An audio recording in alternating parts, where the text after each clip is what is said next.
함께 나눌 말씀은 신명기 6장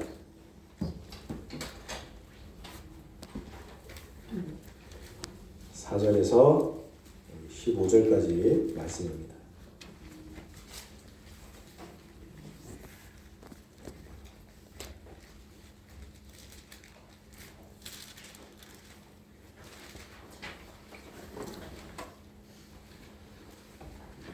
신명기 6장 4절에서 15절 찾으셨습니까?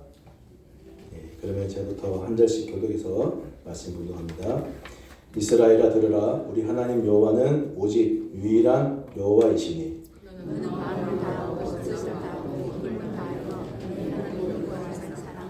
오늘 내가 내게 명하는 이 말씀을 너는 마음에 새기고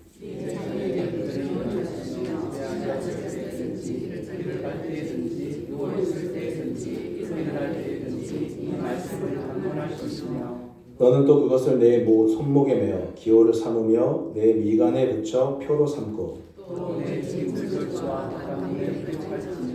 내 하나님 여호와께서 내 조상 아브라함과 이삭과 야곱을 향하여 내게 주리라 맹세하신 땅으로 너를 들어가게 하시고 내가 건축하지 아니한 크고 아름다운 성읍을 얻게 하시며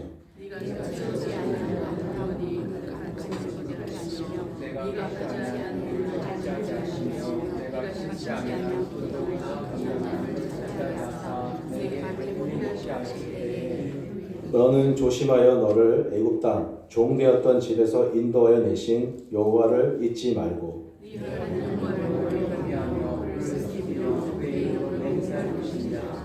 너희는 다른 신들 곧 내 사면에 있는 백성의 신들을 따르지 말라. 너희 중에 계신 너희의 하나님 여호와는 질투하시는 하나님이신즉 너희의 하나님 여호와께서 내게 진노하사 너를 지면에서 멸절시키실까 두려워하노라. 제가 원래 시골에서 자랐습니다. 결혼하고 이제 교회를 따라가다 보니까 어쩌다가 이제 서울에서 살게 됐는데 살다가 다시 시골로 들어보니까 적응이 안 되는 게 하나 있는데 그게 뭐냐면 기압차예요. 지금 이사 와서 한 3일 됐는데 계속 기압이 안 맞은지 귀에서 말하면 귀에서 울리고 그래서 혹시나 그러니까 이렇게 말하는 게 불편하니까 이제 인사도 잘 못하고 그래서 혹시나 이제 오해하실까 봐 미리 말씀드립니다. 아, 전 목사님이 좀 적응하고 있구나. 기억해 와주시고 이해해 주시기 바랍니다. 왜 좀 적응되면은 좀 그때 돌아다니면서 인사드리겠습니다. 이스라엘이 가나안 땅을 정복할 때 하나님이 말씀하시기를 그 땅에 살고 있는 모든 가나안 이방 민족들을 전멸하라 했습니다. 그러니까 가축도 하나 남기지 말고 다 죽여라 이렇게 얘기하셨거든요. 그런데 이런 명령이 우리가 알고 있는 하나님은 사랑이시다 하는 이 말씀과 많이 상충되죠. 사랑이신 하나님이 어떻게 그런 말씀을 하실까 이렇게 그래서 이 부분을 읽을 때 많지는 않지만 읽을 때마다 여기서 한번 브레이크가 걸리고 하나님이 이스라엘을 사랑하시는 거야 부럽고 좋은 일이지만 그렇다고 이제 죄 없는 가난한 사람들을 그냥 동물 하나 남기지 말고 다 죽여라 하는 거는 너무 심한 거 아니신가 하는 생각도 해보게 됩니다. 이 문제를 그러면 사랑하신 하나님이 왜 그런 말씀을 하셨을까 하는 이 부분이 이해가 안 되지만 이 부분을 이해하기 위해서 필요한 게 우리가 알아야 되는 게 뭐냐면 땅에 대한 문제예요. 땅, 부동산, 땅에 대한 문제를 잘 알아야 돼요. 인간이 우리가 발딛고 살아가는 모든 땅의 주인은 하나님이십니다. 그래서 레위기에 보면은 자주 하나님께서 땅은 내 것이다 라고 말씀하시거든요. 그 대표적인 말씀이 레위기 25장에 토지를 영구히 팔지 말 것은 토지는 다 내 것이다. 너희는 거류민이요. 거류민. 떠돌아다니는 자며 동거하는 자예요. 동거하는 자로서 그런 자격으로서 나와 함께 있느니라. 내 땅에 너희가 거하고 있는 것이다. 이렇게 말씀하시거든요. 그러니까 하나님은 땅의 주인이시고요. 또 그 땅에 우리는 거류민으로 동거하는 자로서 거하고 있지만 하나님이 땅을 창조하신 후에 어떤 특정 민족이나 어떤 공동체로 말미암아서 그 땅에 거주할 기회를 주십니다. 땅에 사는 사람은 그래서 땅에 사는 사람은 땅 주인이 아니죠. 뭡니까? 임차인이에요. 임차인으로 살 동안에 땅 주인 하나님께 무엇을 내야 되는데 그게 뭐냐? 그게 임대료를 내야 돼요. 임대료를 내야 돼요. 임대료 하면 진짜 성경에 임대료 나오나 이렇게 하는데 이해하시기 쉽도록 제가 말을 순화해서 우리가 땅에 새 들어 사니까 세입자로서 임차인으로서 건물주나 집주인한테 한 달에 한 번씩 임대료를 내야 돼요. 그 임대료가 이런 건데 뭐냐면은 창세기에 나와 있는 말씀 읽어드릴게요.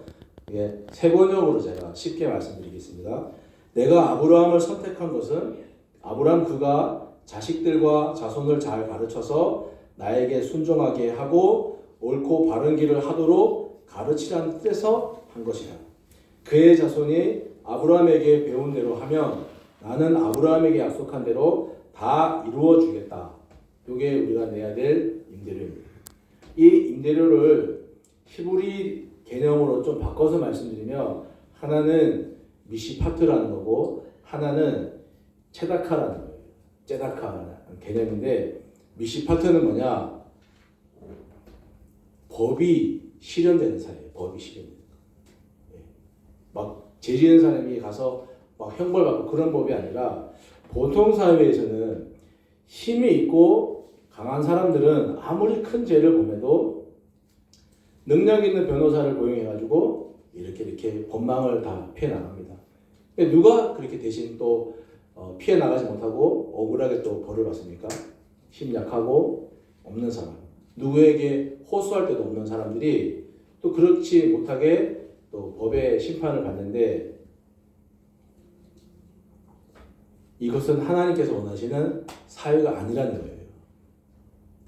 하나님은 부유한 사람이나 그렇지 못한 사람이나 모두가 법 앞에 평등하기를 원하시는 거예요. 그게 구약에서 말하는 우리가 내야 되는 미시파트, 정의 사회가 구현되는 그런 사회를 하나님께서 기대하시는 거예요. 그걸 임차인인 사람들이 하나님께 지불해야 될 임대료이고요. 또 하나의 임대료는 뭐냐면 제다카라고 하는 건데 제다카는 서로가 서로를 형제로 대하는 거예요. 제가 저번 주에 솔로몬에 대해서 말씀드렸죠. 솔로몬이 했던 범죄 중에 하나가 뭐냐면 백성을 사랑하지 않고 물건으로 바라봤고 자기 왕권의 도구로 이용했다고 제가 하지 않았습니까?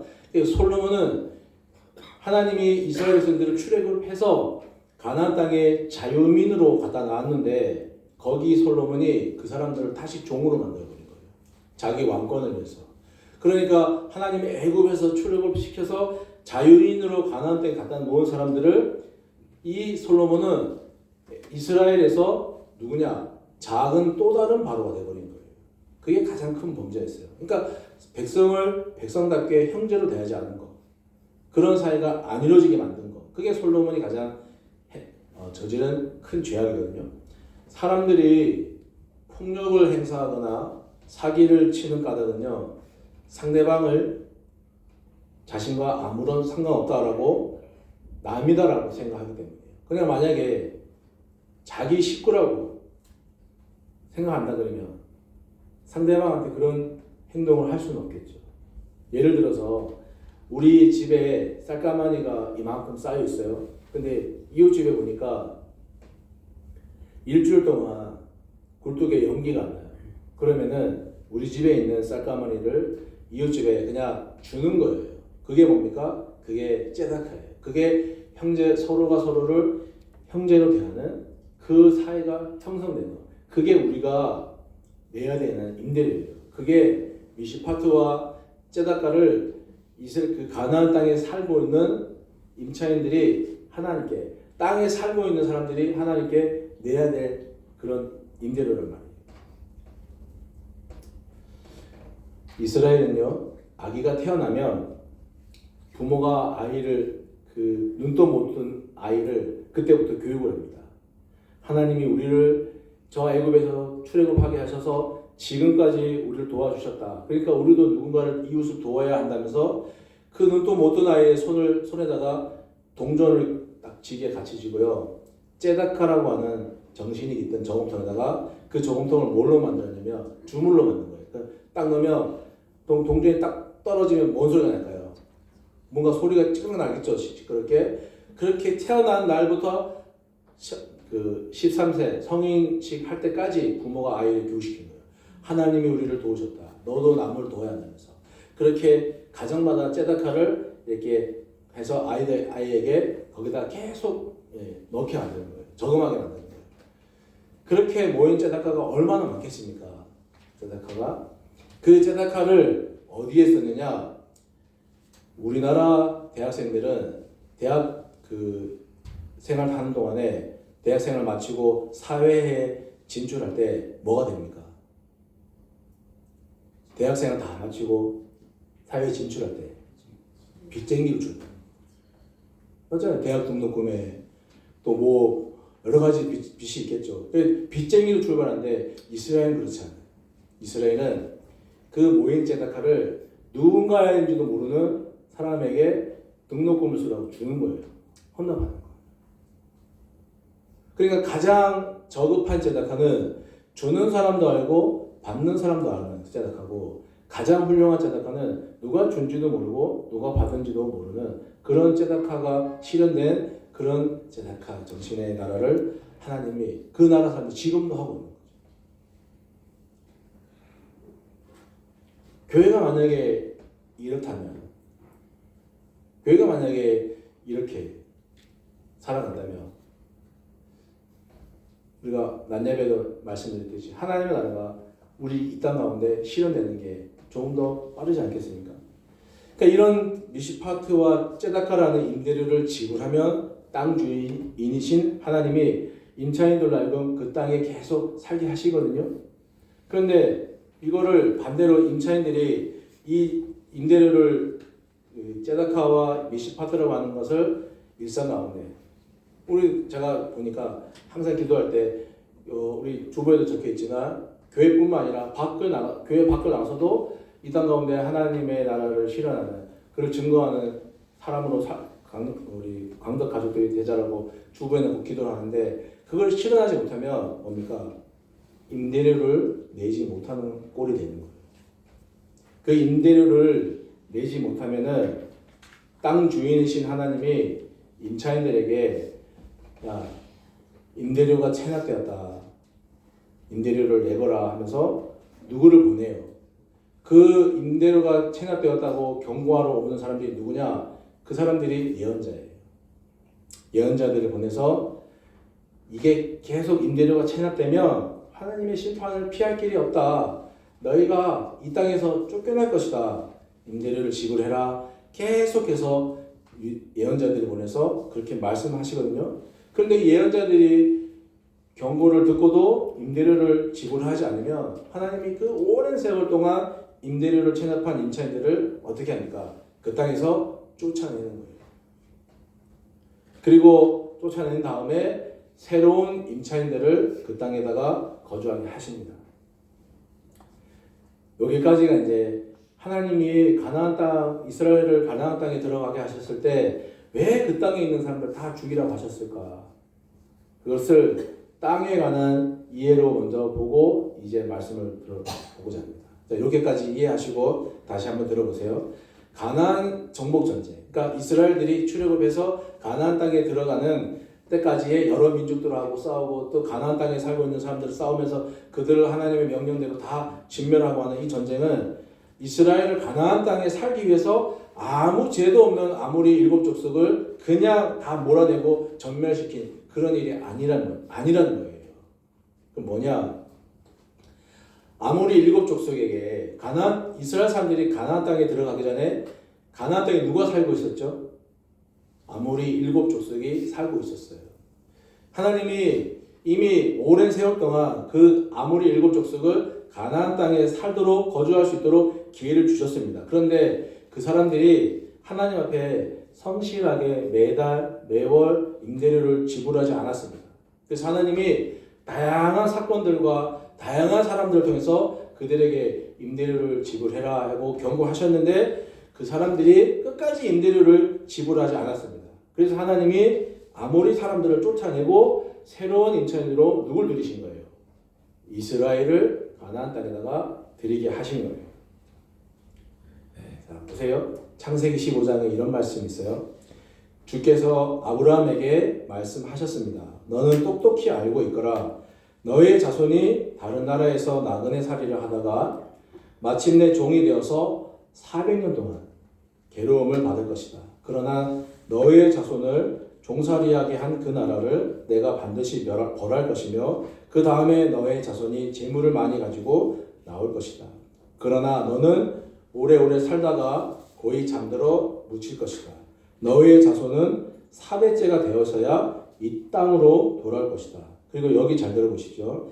아모리 사람들의 죄가 아직 벌을 받을 만큼 이르지는 않았기 때문이다. 지금 가나안 땅으로 가는데 거기에 누가 살고 있냐면 아모리 족속이 살고 있는 거예요. 그리고 아모리 족속이 사람들의 죄가 아직 벌을 받을 만큼은 아니다라고 말씀하셨는데 하나님이 아브라함과 그 후손들에게 가나안 땅을 주시겠다 약속하시는데 문제는 뭐냐? 400년 뒤에 줄게. 왜 400년 후가 되냐면은 하나님이 아브라함 사람 가나안 땅에 살고 있는 일곱 족속 사람들에게 가나안 땅에 살 수 있는 기회를 먼저 주셨고요. 그래도 하나님이 그들을 임대료를 내지 않았지만 쫓아내시지 않았어요. 그래서 5월 동안 참으셨는데 몇 년 참으셨냐? 400년 참으신 거예요. 그러고 나서도 그렇게 임대료를 지불할 의사가 더 이상 없다는 걸 알고 이제 하나님이 새로운 임차인을 찾아봐야겠다라고 하시는 거예요. 그래서 이것을 본문에서는 어떻게 표현하냐? 아모리 사람들의 죄가 아직 벌을 받을 만큼은 아니다 라고 이렇게 표현하시는 거거든요. 그러니까 오랜 세월 임대료를 체납한 아모리 일곱 족속을 몰아내고 새로운 임차인으로 이스라엘을 들이신 것이 무엇이냐? 가나안 정복 사건이에요. 이제 이 사람들이 가나안 땅에 들어가는 거죠. 그런데 이스라엘 사람들이 가나안 땅에 들어갈 때 땅 주인으로 들어가는 것이 아니라 여전히 이 아모리 먼저 살고 있었던 사람들처럼 임차인으로 들어갔습니다. 그렇기 때문에 그 사람들도 하나님 앞에 임대료를 내야 되는 거예요. 근데 이 이스라엘 사람들이 아모리 사람들처럼 시간이 지나서 임대료를 내지 않습니다. 점점 체납하게 되었습니다. 하나님의 예언자들을 보내서 임대료가 밀렸다라고 경고하셨고 그럼에도 임대료를 안 내면 쫓아내겠다 하셨는데도 이 이스라엘 백성들이 그 경고를 무시하고 내지 않습니다. 그 결과 어떻게 됐느냐? 주전 722년에 북이스라엘은 아수르에 의해서 내쫓김을 당했고 또 남유다는 주전 586년에 바벨론에 의해서 그 땅에서 내쫓김을 당한 거예요. 하나님이 이스라엘을 임차인으로 다시 들이셔가지고 택하신 목적은 앞서 아브라함에게 하신 말씀처럼 나에게 순종하게 하고 너희 후손들을 잘 가르쳐서 옳고 바른 일을 하도록 하기 위해서 내가 미시파트와 제다카라고 하는 이런 하나님 나라의 정신이 이 땅 가운데 실현되도록 하는 목적으로 내가 너희를 택했다. 하나님이 왜 교회를 이 땅에 공동체로 교회로 택하셨냐면 이런 목적을 위해서 택하신 거예요. 주기도문에서 강조하는 것처럼 하나님의 뜻이 하늘에서 이루어진 것처럼 땅에서도 이루어지게 하려고 그 일에 쓰임받는 교회 되도록 하기 위해서 우리 강덕교회도 부르셨고 또 강덕교회 안에 여러분들을 강덕 가족으로 부르셨고 우리가 그런 일에 도구로 쓰임받고 있다는 사실을 우리가 알아야 됩니다.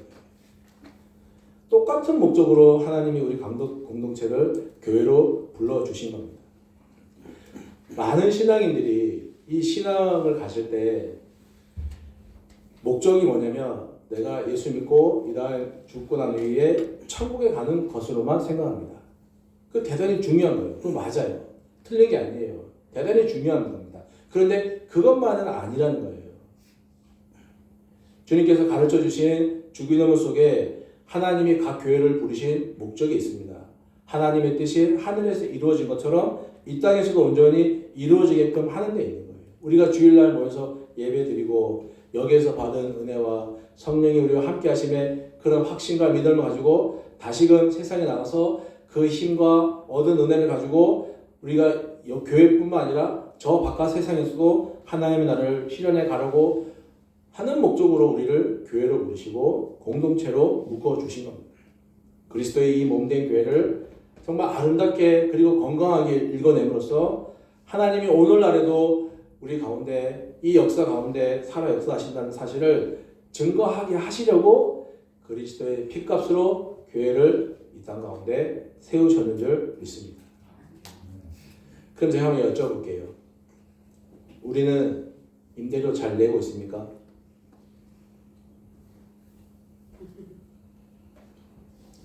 여러분들은 안 쫓겨날 자신 있습니까? 이렇게 물으면 다들 대답을 못 하세요. 여러분 지금 우리가 강도교회에서 이렇게 편하게 신앙생활 하는 건 누구 덕분일까요? 제가 다 그렇게 대답하실 줄 알았어요. 물론 궁극적으로는 하나님 덕분이지만 그러면 우리가 이렇게 지금 이렇게 신앙생활 할 수 있도록 내쫓김 당하지 않고 이렇게 신앙생활 할 수 있도록 임대료 내준 사람은 누구일까요? 여러분의 부모 세대들이에요. 여러분들의 부모님 덕분이에요. 그분들이 하나님의 나라가 이 땅 가운데 이루어지도록 하는 임대료를 잘 내주셨기 때문에 우리가 내쫓김 당하지 않고 이렇게 신앙생활을 잘 하고 있는 겁니다. 그럼 다시 한번 여쭤보겠습니다. 임대료 잘 내고 계십니까? 네, 앞으로 우리가 잘 내면 됩니다. 잘 내면 돼요. 제가 이사 금요일날 목요일날 와서 사택을 들어가서 보고 제가 혼자 깜짝 놀란 게 있어요. 그 뒤에 사택 그쪽 뒤쪽에서 불이 튀어서 불이 났다고 들었습니다. 그런데 불이 났는데 그 옆에 더 큰 땔감들이 2개나 있거든요. 예, 옆집에 어르신 집하고 사택하고 더 큰 아주 좋은 땔감이 있는데도 화장실만 그 사이에만 태우고 물론 장로님들이 막 가서 끄셨지만 근데 거기만 불이 붙어서 태우고 만 거예요. 제가 와서 그걸 딱 보면서 속으로 혼자 생각했습니다. 역시 하나님은 교회를 사랑하시는구나. 역시 하나님은 살아계시는구나. 역시 하나님은 당신의 일을 하겠다만 목회자를 버리시지 않는구나. 그게 탔으면 제가 지금 어디 있겠습니까? 여기 있지도 못해요. 지금. 어딘가에 천막 치고 살고 있겠죠. 역시 하나님은 그런 분이시구나 하는 것을 혼자 또 이렇게 생각하고 또 되돌아보게 되었는데요. 그걸 보면서 오늘 설교를 준비하면서 우리가 부족하지만 그래도 하나님 앞에 임대료 잘 내고 있는 거 아닙니까? 임대료가 뭐 예를 들어서 100만 원이라면 다는 못 내도 80만 원, 90만 원 우리가 잘 내고 있지 않습니까? 여러분 임대료가 체납되어서 쫓겨나지 않으려면 우리가 매일 여러분 하나님 앞에 임대료를 잘 내야 되는 거예요. 그리고 매주마다 주어지는 말씀을 통해서 들려지는 말씀을 통해서 이게 내가 하나님 나라의 임차인으로 살 동안에는 내가 하나님 앞에 뭔가 갚아야 될 것이 있구나라는 것을 우리 잊으면 안 돼요. 솔로몬 같이 그렇게 자기의 어떤 왕권을 위해서 남을 타자화하고 대상화하고 물건 취급하고 하는 그럴 것이 아니라 교회 안에는 우리 서로 성도 한 사람 한 사람들이 서로가 서로에게 형제를 우애를 다지는 것이고요. 이런 사고를 통해서 우리가 또 이 강도 교회가 더 끈끈한 공동체구나 하는 것을 깨달아 알아가야 됩니다. 우리가 아는 것 자체가 우리가 하나님께 뭘 드려서 하나님의 목관을 어떻게 채울 수 있겠습니까? 우리가 여기 있는 걸 갖다 바쳐도 하나님의 목관을 채울 수 없는 거예요. 그러나 우리가 이런 어려운 일을 겪을 때마다 우리가 서로 그래서 하나구나. 그래서 서로 우리가 형제 자매 지간이 되는구나. 하나님이 이런 공동체를 불러주셨구나. 우리를 이걸 깨닫는 자체가 뭡니까? 그게 뭡니까? 하나님께 임대료를 드리는 거예요. 높고 낮음이 없이 상하 좌우가 없이 모두가 공동하게 하나님 안에서 모두가 공동하게. 직분은 일을 하라고 있는 것이지 직책으로 있는 게 아닙니다. 우리는 하나님 앞에 어떤 사람이냐면 저나 여러분이나 다 직분은 일을 위해서 있는 것이지 우리는 하나님 앞에 다 한 사람의 성도예요. 죽을 때도 한 사람의 성도로 죽는 거예요. 목사로 죽는 게 아니고요. 무슨 장로로 죽는 게 아니고요. 죽을 때는 다 그냥 한 사람 하나님 앞에 성도로 죽는 거예요.